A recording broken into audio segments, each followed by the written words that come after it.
Yun mga katuldok, so sa mabuting kamay na to. Ang ganda oh. Ganda ng kulay.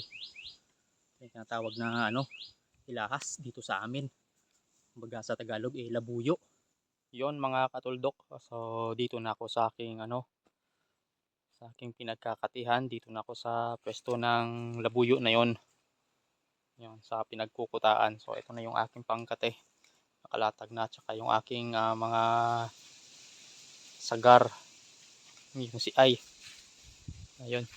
So ngayon iwan muna natin to.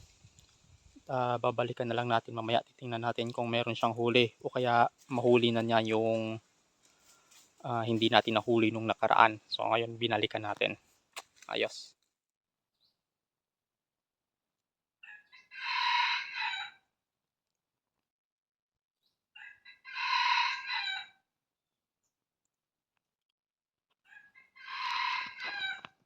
Yan mga katuldok. Tumitilaok yung labuyo. Hintayin natin mahuli bago natin puntahan.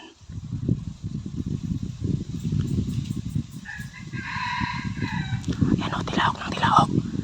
Ngayon, sigurado mahuhuli na yan. Mga katuldok, titingnan ko. Pumasok na yata sa sagar ko Ayun o, narinig nyo ba yun? Nahuli na yata. Swerte ko pag nahuli to. Sana nga mahuli. Tingnan ko. Tingnan ko nahuli. Ayun.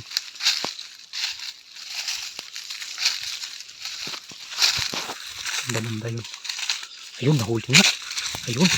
Ang swerte. Ayun, nakakatulog oh. Ayun oh, nahuli oh. Ito yung pangkati ko oh. Yan yung pangkati ko.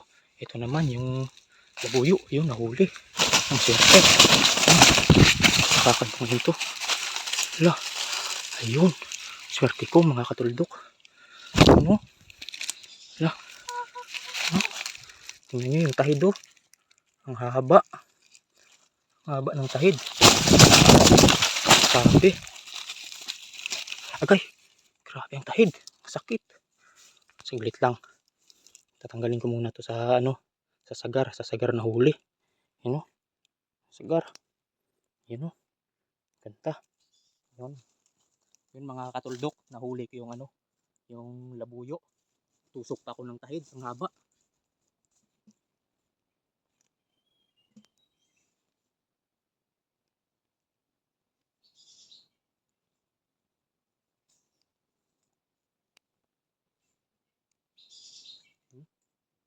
Yun o.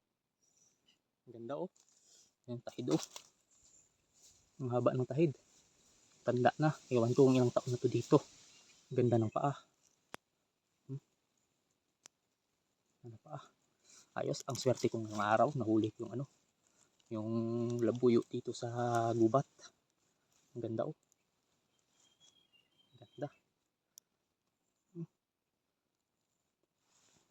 Yun oh. Ganda ng buntot. Ayos mga katuldok. So nung nakaraang araw hindi namin ito nahuli. So ngayon binalikan ko. Yun, nahuli siya ngayon. Ayos. May pangpares na ako dun sa nahuli kong labuyo na na babae. Ayos to mga katuldok. Ayos. Tali ko yung paa para sigurado. Bilis pa naman tumakbo to. Hindi na yun makakalipad kasi naka na yan, naka-clip na yan.